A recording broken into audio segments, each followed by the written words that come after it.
Hello, আসসালামু আলাইকুম everyone. আমি চলে আসলাম নতুন একটা ভিডিও নিয়ে। তো আজকের ভিডিওটি খুবই গুরুত্বপূর্ণ হতে যাচ্ছে। তো আপনারা কেউ ভিডিওটি স্কিপ করবেন না, ফুল ভিডিওটি দেখবেন, তাহলেই বুঝতে পারবেন। তো ৪৭তম বিসিএস এর আবেদনের সময় বাড়লো। কেন বাড়ালো তারা? কারণ জানালো পিএসসি।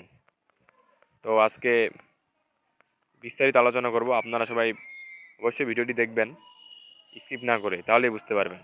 তো তো ভিডিওটি শুরু করার আগে আপনারা যারা আমার ইউটিউব চ্যানেল থেকে ভিডিওটি দেখতেছেন তারা অবশ্যই আমার ইউটিউব চ্যানেলটি সাবস্ক্রাইব করে বেল আইকনে প্রেস করে রাখবেন, এবং যারা ফেসবুক পেজ থেকে দেখতেছেন তারা অবশ্যই আমার ফেসবুক পেজটিকে ফলো দিয়ে রাখবেন, লাইক দিয়ে পাশে থাকবেন।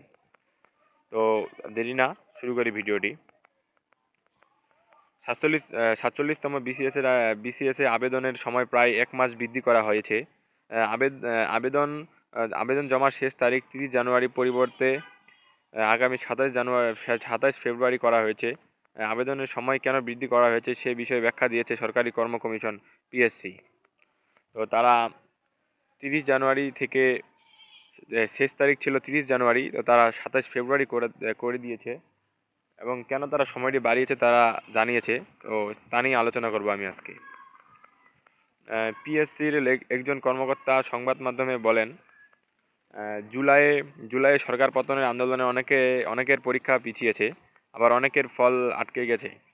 এই চাকরি প্রার্থীদের কথা চিন্তা করে ৪৭তম বিসিএস এর আবেদন সময় বাড়ানো হয়েছে, তারা যেন আবেদন করতে পারেন এবং ক্ষতিগ্রস্ত না হন।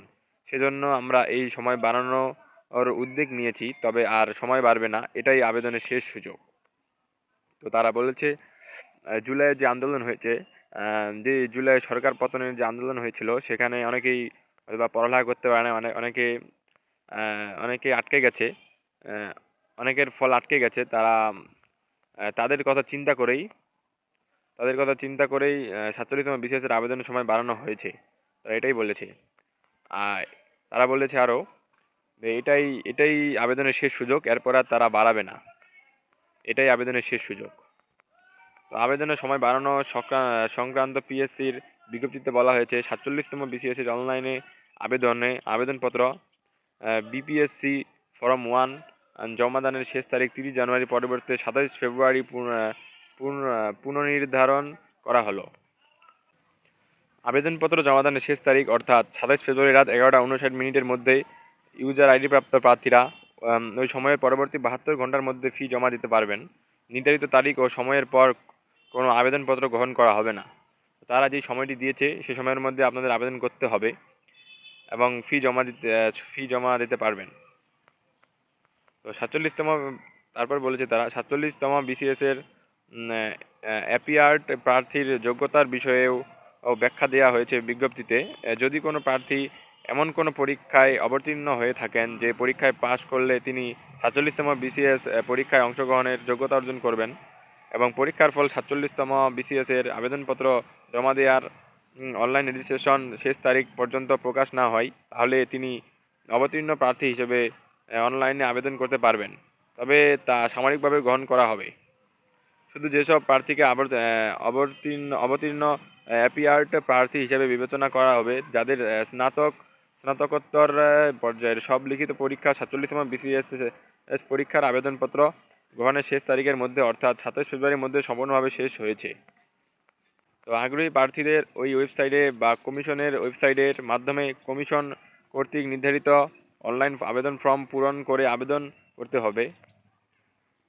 যে কোনো টেলিটক নম্বরের মাধ্যমে আবেদন ফি বাবদ ২০০ টাকা জমা দিতে হবে। ক্ষুদ্র ক্ষুদ্র জাতিগোষ্ঠীভুক্ত প্রার্থী, প্রতিবন্ধী ও তৃতীয় লিঙ্গের প্রার্থীদের পরীক্ষার বা ফি বাবদ ৫০ টাকা দিতে হবে। ৪৭তম বিসিএস এর বিজ্ঞপ্তিতে বলা হয়েছে, ৪৭তম বিসিএস এ মোট শূন্য ক্যাডার পদের সংখ্যা ৩,৪৮৭টি, আর আর নন ক্যাডার পদের সংখ্যা ২০১। এই বিসিএস থেকে মোট ৩,৬৮৮ জনকে নিয়োগ দেওয়া হবে। এই বিসিএস এ কিছু নতুন পদ যুক্ত হয়েছে।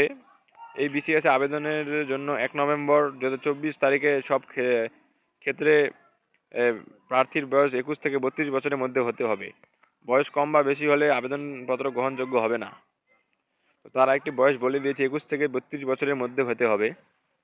এবং তারা 47তম বিসিএসে মোট শূন্য ক্যাডার পদের সংখ্যা 3,487টি আর নন ক্যাডার পদের সংখ্যা 2,001টি। তো এই ছিল আজকের ভিডিও। তো অবশ্যই আপনারা লাইক করবেন, শেয়ার করবেন, কমেন্ট করবেন এবং সাবস্ক্রাইব করে ভুলবেন না। আর ফেসবুক পেজটিকে দেখে গেলে অবশ্যই আমার ফেসবুক পেজটিকে ফলো দিয়ে পাশে থাকবেন। ধন্যবাদ।